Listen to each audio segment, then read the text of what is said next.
Welcome to People Love Process. Over the last 4 years developing content for this channel, I've talked about my flatbed scanner since it was always connected to my workstation and not this machine that I record all my movies on for my YouTube channel. I never actually showed you how it works. I've had enough people request that I do that, so I moved it over to this machine, not permanently.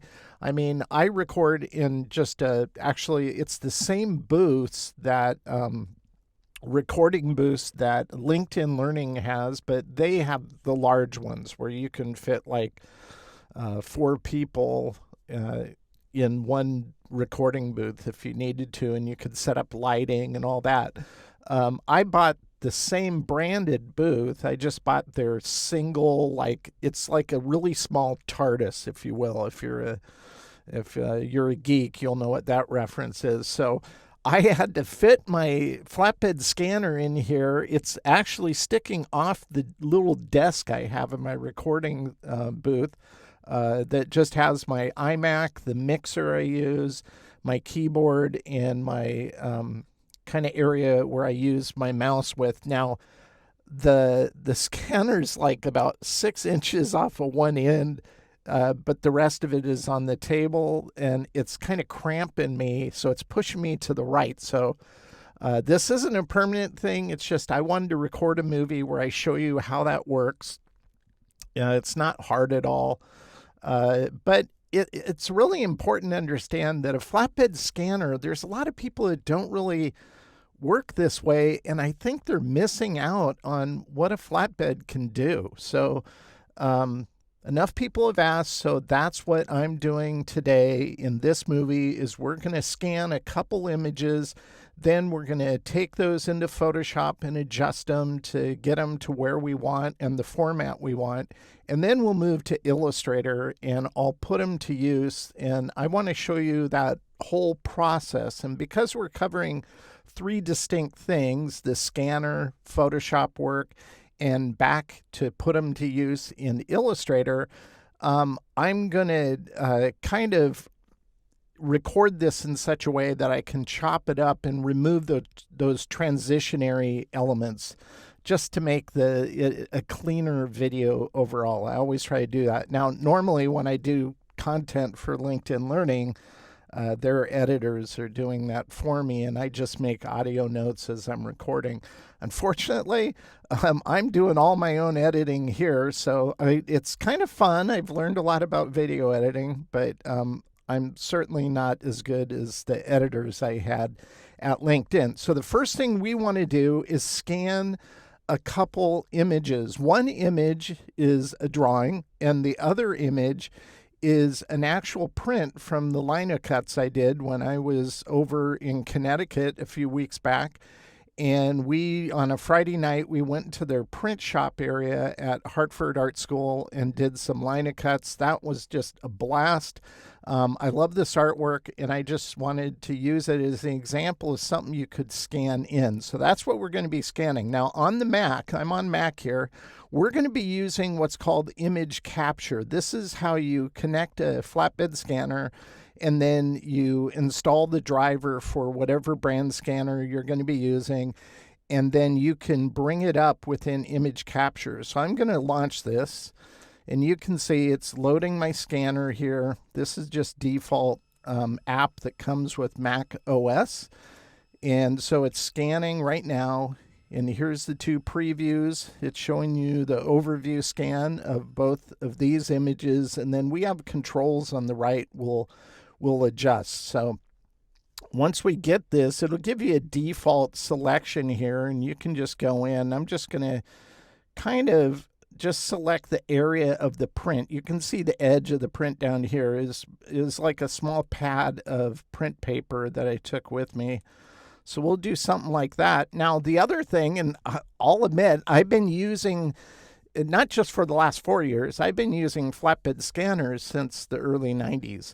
So I've always used flatbed scanners to do this type of thing. So it's a key part of my workflow for especially my drawing. Now, I'll admit, though, all these years later, I would have just scanned this first and named it and did all the settings, then select this one, scan it. I didn't even know you could do this till I accidentally did it it was sometime last year, and I only did it at that time once I figured out. But once you get one selected, I can go ahead and just, create another selection like this around this little drawing, and it actually selects both of them. I'm like, are you kidding me? I didn't know you could do two scans at once like this. So I normally don't do that, but we'll go ahead and do that for this one.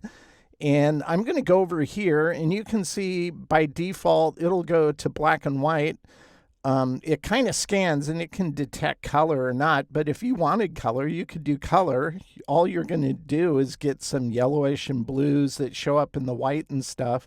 We're not going to do color, but you can do color. You can do billions of colors, or millions of colors. In this case, we're just going to do black and white. And on here, we're going to stick with thousands of gray. The resolution, we want this to be 800, like that. And then it's not going to show a size. If I was doing a single image, let's do this. If I go to this one, you can see this is barely 2 by 2.14 inches. So it'll show you the size, but when you have two of them selected like this, it can't really show you a size because you have two of them. So that's why that's not showing up. But if you want to, you can set it for whatever increments of measurement you want to use. In this case, I'm using inches. And you can adjust that if you want to fine tune your cropping on your scan. So that's just whatever you want to do. You can even rotate it. I never really use this. I always orient it to a piece of paper. You can see this background. I have an 8.5 by 11 I tape these images to, or tape the drawings and this print to that I'm scanning in. And I kind of make sure it's straight on the paper before I scan it in. So I use that as an alignment in and of itself. So you can do auto detection, auto selection under here. That's fine, or you can turn it off. I leave it on. I always adjust it, but you can leave it on. Then you can tell it where to scan to. In this case, I want to scan to the desktop, but you can see the other choices you have here. And scan software is going to work pretty much the same. Oops, I guess when you change that, we'll redo the selection after we make these changes over here. I didn't notice that last time. Okay, on the name here, I'm just going to do, for lack of a better term, raw scan like this. And I almost always do TIFF image, but if you want to do something else, you can do PNG, you could do PDF. I just find TIFF is the most universally usable format, because from that we can go to JPEG, from that we can go to PNG, from that we can create a PSD file from whatever we scan. So it's really versatile in that respect. So I'm just going to name this a raw scan since we're going to do two here.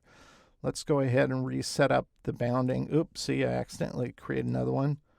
We'll go here, and I'm just going to reset that up. Apparently it doesn't like when you change where you're scanning it to. So that's okay. We'll create a new one. Oops, and if you do it out of position, you can drag these around. So, and any scanner software, if you're on a PC, will work similar to this. It might not be exact. Now, all these other settings down here, I never use any of those because this is how you can do image correction or sharpening or masking or descreening and all those, or dust removal, etc. This is for this scanner. You can scan slides if you want to. I never do that. So I don't need these things. And plus, if I'm going to make those kind of adjustments, I think it's better suited to take your scans, your raw scans, that is, into Photoshop and just do it there. So everything else is exactly the way I want it. So I'll go ahead and select both of these images. Now I'll go down here and I'm going to go and just click scan.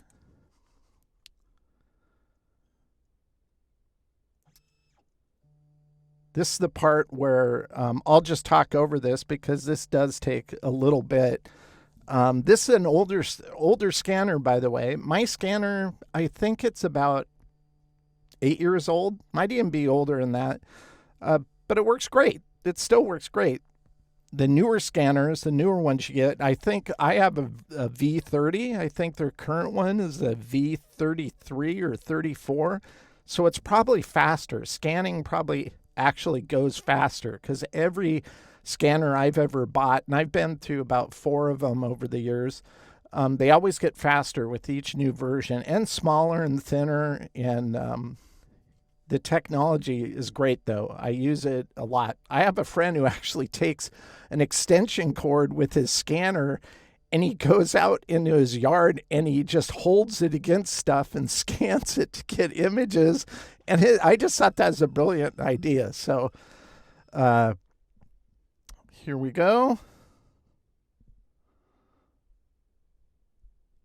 And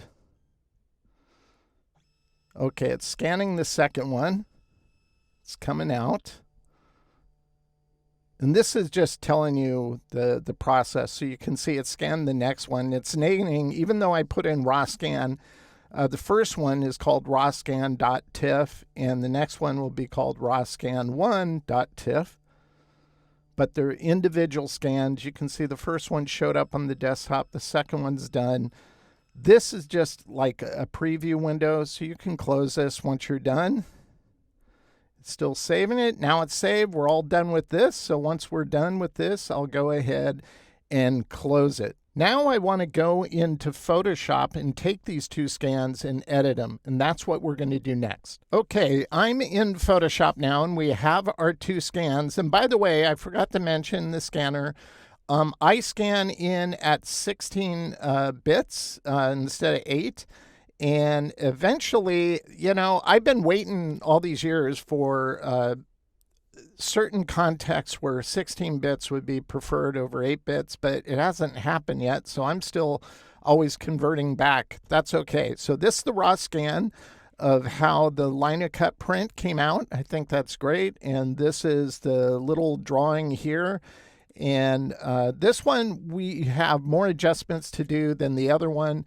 But first thing I'll do is I'll go to image, I'll go to mode, and I'm just going to switch it to 8 bits like this. And I'll do that on this one. Sometimes I forget to do this, and it just makes the file size larger than what you really need it to be. So the first thing I'm going to do, and I could use adjustment layers if I want to do this non-destructively. But in this case, I know what I'm going for, so I'm not going to worry about that. But if you prefer doing that, you can. We're just going to go to levels here. The first thing I do is I kind of blow out the white, determine, you know, how far I want the grays to go. On the left, we'll bring this in. This will make the black like that. And I want to keep some of that. If I pull out the mid grays, you can see that just kind of ruins the overall effect. But I'm paying attention to the artifacting in these areas. I don't want to blow that out like this. That's kind of boring. I want to leave some of those elements in. So I think something like that's pretty good. And if you look at what we had in adjustments, I think that's good. So I'll click OK. And then this is where I get kind of chunky with Photoshop because it doesn't matter. I'll take the pencil tool. I don't want that in there. I'll take these 2 out, and this bottom line, I want to remove that. Move this over here. Down below, we have part of the shadow from the print sheet itself. And I'll remove that, and we'll clean up the top up here. And that's all I'm going to do. Now, the final format I want this image to be is a bitmap. So if I go to image, you can see mode. We're in a grayscale, which is where you want to be when you're doing this adjustment on a black and white print like this. But now I'm going to switch to bitmap because I want this to be in a bitmap format. And all I have to do, I want to keep the resolution the same, but I want this to be 50% threshold. Now, if you were doing a dither, you could do a dither. That means it would take any gray and it would create these little kind of dithered dots to reflect those gradations. A bitmap is ultimately just a black pixel and white pixel image, and that's what we want. And 50% threshold means it's going to find that threshold between black and white, and those it'll convert to. If it leans towards white, it'll go white. If it leans towards black, it'll go black, and then I'll just click OK. And boom, that's all we have. Now, if I zoom in on it, and we'll zoom in on this detail, you can see it's just distinctly black and white. Now, we're at almost 500%, so you'd never really be viewing it that closely, but it still looks awesome, even at that size. Now, I don't want to leave this name. I want to give it a more definitive name. So I'm going to go Save As, and we'll save it to the desktop. We're not going to use the same name, but we'll change the name on this one. I'll call this Linocut Skull, like that. And I'm just going to go save. I'm on a Mac, so I'm using Macintosh. You would save differently if you're on a PC. That's fine. And we'll click OK. And boom, we've saved it now to the desktop. We can go ahead and close that one. The next one is this, and this is the easiest one of all because, again, I'll just go right to levels. Normally I'd redraw this if I thought I needed to, but it's so graphic, I don't think we're going to need to do that. I just want to see it a little better like that, and I'll pull this in like this. So I'm not doing a lot of fix-up on this. In the same process where I'll take a pencil, sample the white background, and I might do this at the top, like this, to run across just to get a straight line going down like that. I might go in here, get rid of that, get rid of this at the bottom. Don't need any of these artifacts. You know, I might clean that up to define that edge like that. Or I might get a selection tool like this, knowing I want all these edges to be kind of the same. I might do that. And then we can just go fill. So I'm just giving myself a guide to build from, not so much being worried about exact proportions and shapes, because I'm going to build this geometrically in Illustrator already. I'm just kind of giving myself a better, just rough sketch. And then we don't need all this space, so I'll crop it even. And you can use the cropping tool, but on something like this, it's just as simple to just select that and go to crop like that. And now this one I'll save as well. I don't need this as a bitmap. This can be a TIFF, grayscale TIFF that is. So I'll go Save As, and we'll go Graphic Face, and I'll save that to the desktop like that. And we're done. So we're now going to move over to Adobe Illustrator, and I'll show you how I put these images to use. So I'm in Adobe Illustrator now, and before we jump into using those scans that we scanned in, I just wanted to give you a kind of behind the scenes in the Linocut prints I did. I ordered these pads. Now, keep in mind, I'd never done this before. I'm familiar with what Linocut is. I always loved the style, but I've never actually had a chance to do it. And I've been thinking about doing this for a little over a year now, and this opportunity came up. I teach with a lady by the name of Lisa Sire. She's an amazing artist. You can Google her name and see the artwork she creates. I had to take a drink there. But she said, hey, Vaughn, on Friday night, we're going to be doing some prints in their Hartford Art School studio. Do you want to do that? And I'm like, oh, yeah, I'm totally into this. So this was the pad that I bought from Amazon. It's almost like a giant thin eraser. And it's easy to carve because it's just rubber. But I found after doing prints for the first time, I can see why you'd want to use wood. It's going to give you a better, it's not going to flex vertically when you're pushing down to transfer the print onto the paper. This was a little too soft. It was easy to carve, and this is the carving. So you just take your ink onto glass roll it out, and then you'd roll your roller over this to ink it up. Now I just roughed this out, made this from the actual print I did, and flipped it. So you don't get this this texturing in the eyes. Those were solid black ink when I rolled this out, but when I press it on the paper, this texture of the paper is what leaves these little artifacts in here and other areas of black, and I really like that. So this just gives you an idea. Obviously, you wouldn't even see this because the pad would be flipped over as you're pressing it down onto the paper stock you're transferring it to. But I just wanted to show you that, just a little insight behind the scenes. But this was obviously the scan we just created. This is the bitmap TIFF. And again, with bitmap TIFFs, they're awesome because you can take a bitmap TIFF like this and you could color it a blue if you wanted to. And the color, or if you wanted any color behind it, let's just do this. We'll go this gold color, and I'll copy it, select, and Command B, paste behind. The white in a bitmap TIFF is transparent, so it's super easy to utilize it in Adobe Illustrator, and it works great for doing like t-shirt designs. And this same kind, any kind of bitmap image, so whether it's a bitmap using the 50% threshold that we created this one with, or if it's a dither bitmap, then you get the advantages of that dither gradations and textures you can use as well. So it's really great for doing t-shirt designs. That's when I first learned how to do it back in the early 90s. And even before Photoshop had layers, believe it or not. That was, boy, that was a pain in the butt when you made a mistake.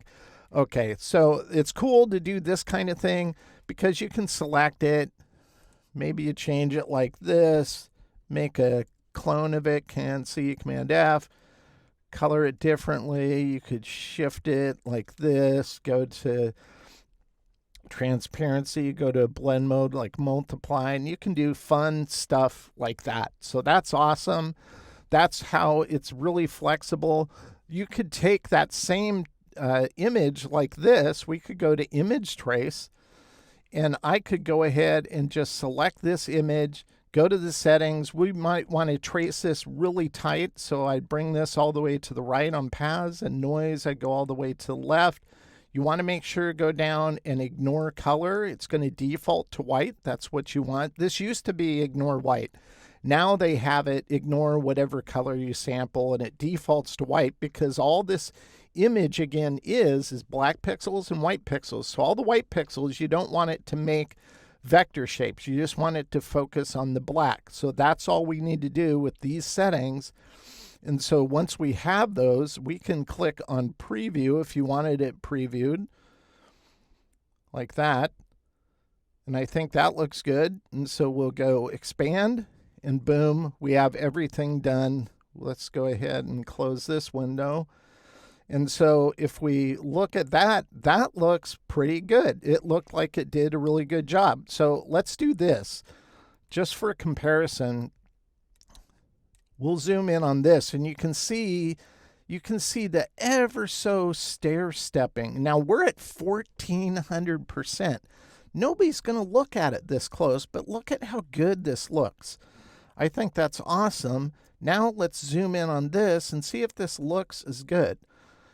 And we're at 1900, but let's go down to about 14. Well, this is 1200. This isn't quite 14, but look at how unauthentic it looks. This is why I don't like image tracing shapes like this in Adobe Illustrator. I just don't think at this level you can't tell it. It looks okay. So it just depends on what usage you want to do and whether or not image trace is going to cut it for you. For me, it rarely ever does. There's rare circumstances where I'm okay with it. But I just wanted to show you that. I just wanted to compare it that. Since we're doing scanning, I thought image trace, because you can scan in textures and stuff, and this is one reason why I don't like image tracing textures. There's exceptions for all those things, though. I did a spot texture brush, and to get texture brushes in Illustrator, they have to be vector base. And in that case, I spend a lot of time image tracing them so they look authentic still. That takes a long time, actually.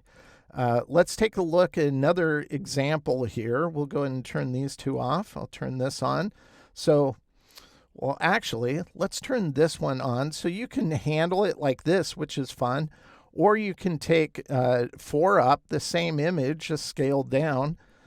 And all we're going to do is just colorize these. So I'll color that one blue and gold. We'll color this one the magenta type of color. And we'll do this one a green. Now, maybe you think those are a little too saturated, or if you have black over the top of them, that would kind of look good saturated. But let's say you want to do a different color of the large skull. So on these, because we're using global colors, and this is why global colors is nice. By the way, they do have this recent colors, which I kind of find annoying. I don't ever... I'm not sure what my recent color... I don't even know why you'd need that. If you want to turn it off, you can just go here and decheck this, because it does take up real estate in terms of your visual space on your user interface. But we have all these selected, and they're all global colors, and so we can set the tint. So maybe I want all these to be set to like a 60% value, which I think is going to work better.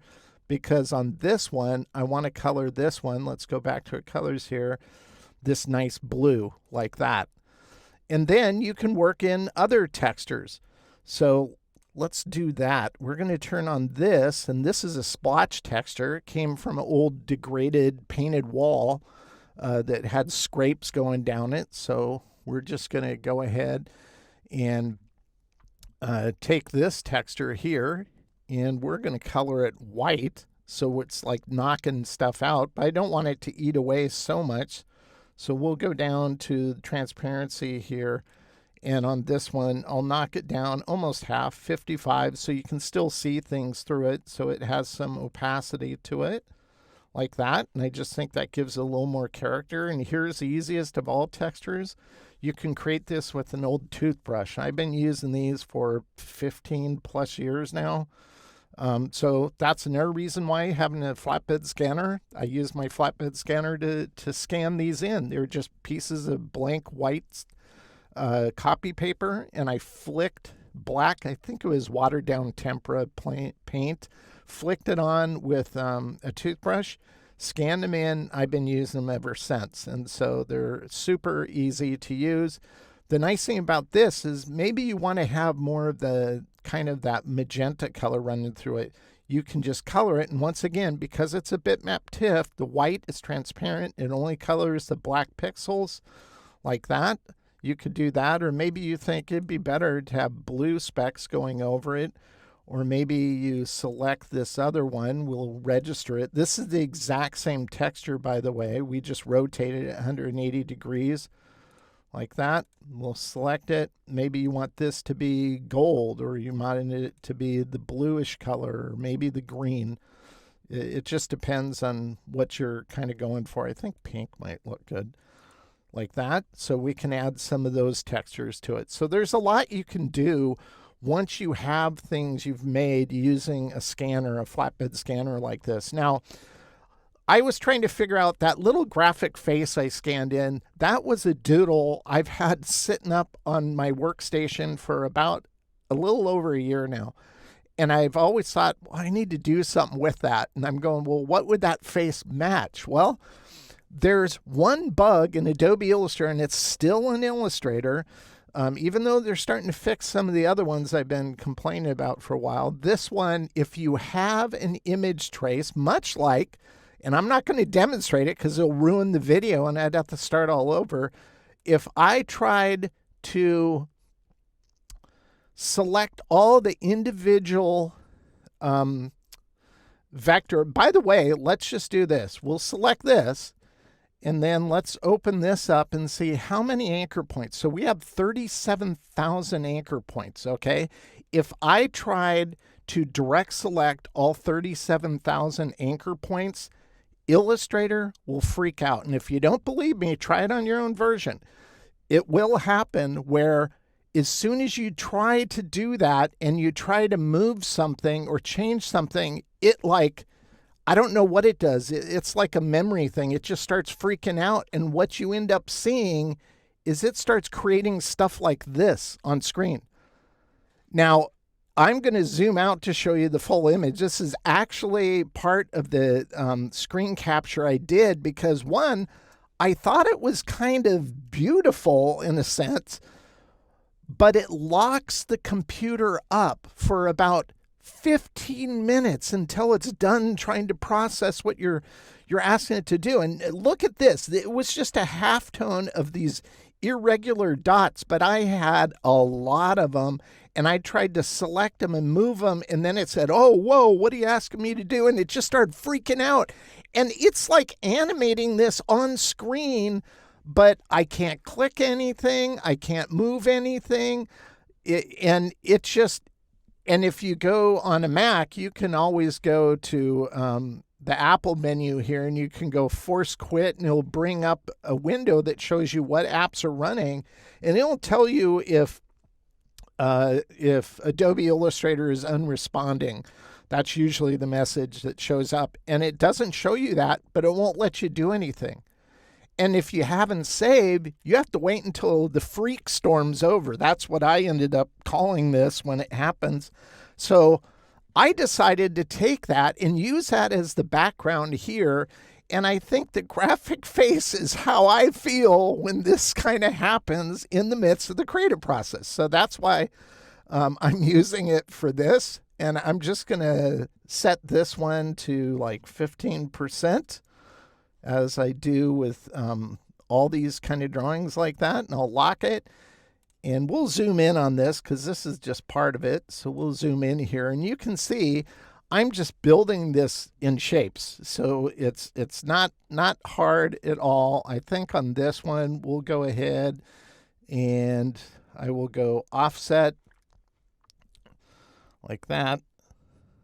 Let's try 11. So we'll do that. We're going to make a donut here. So we'll bring this to the front, select this one, and I have to open this to get Pathfinder. We'll go minus front. So all we did is create a giant donut like that.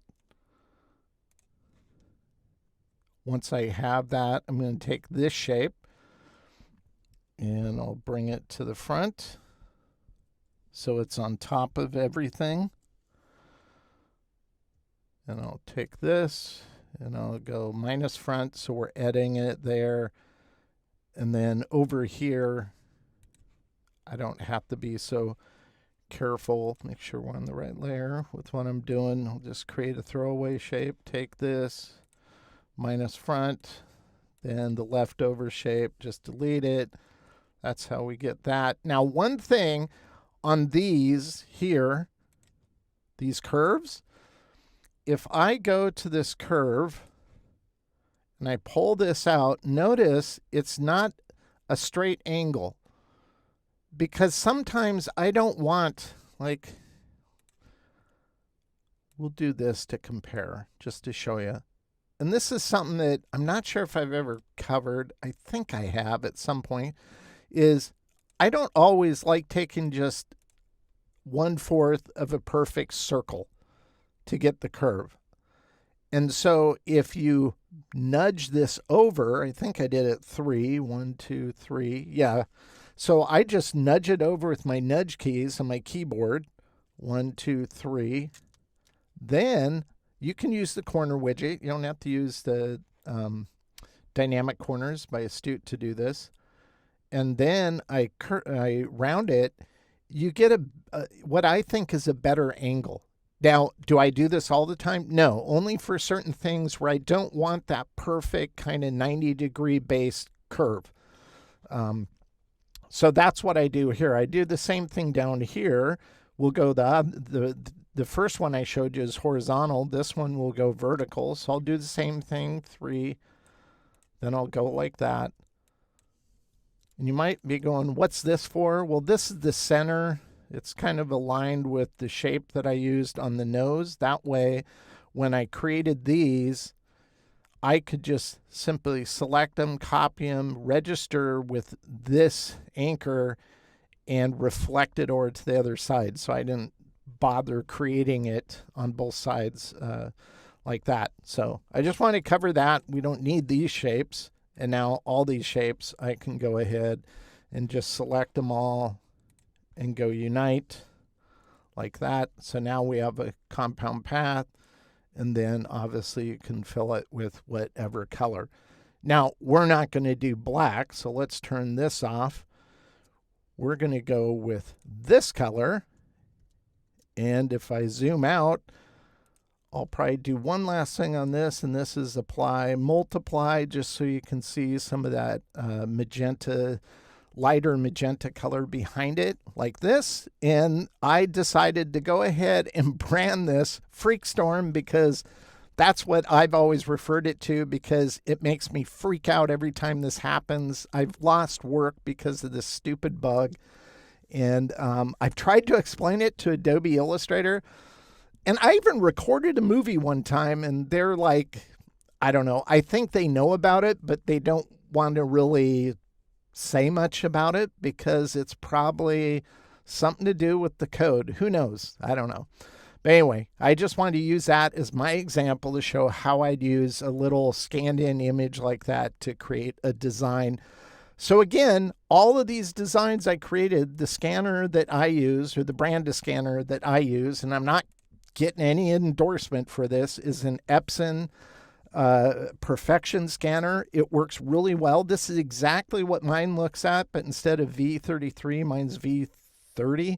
And I think they're on V34 now, maybe, something like that. So this is a lot newer than mine. Mine's about 8 years old or whatever. So I hope you enjoyed this inside peek into how I use my flatbed scanner. It's funny, this year teaching in the MFA program at Hartford Art School, again, I hung out with my former student named Dylan. Dylan is a great graphic artist. He does graphic novel art. It's pretty cool. His process is very organic with rolled textures, and so he's a fan of textures like I am. He casually said while we were both creating cool textures that Friday night that he loves the Epson Perfection scanner I had recommended to him. Now, I completely forgot I even told him about that. So if you're curious about it yourself or other tools I use, head on over to my website. That is my design business website, glitchkastudios.com. Or if you can't remember how to spell Glitchka, and this is the reason why I set it up, you can just go to my nickname, which is Vonster.com. So instead of monster with an M, put a V on it, Vonster.com. That'll take you to my website, and go to the People Love page on my website, and you'll find a complete list of analog and digital tools. Each of them are linked to my Amazon affiliate account, and that helps support this channel. So if you want to get more information or check out more about a flatbed scanner, you can do it that way. And if you actually decide to get a flatbed scanner and you buy it through Amazon through my link, that helps support this channel. And you get a cool resource you'll be able to use for a lifetime of creativity. So thank you to everyone who watches my content. The channel is slowly growing and will pass 12,000 before summer is over. So that's pretty cool. I'm happy about that. Appreciate everyone's support and encouragement. And until next time, thank you for watching People of Process. And as always, I hope this content helps you improve your own creative process.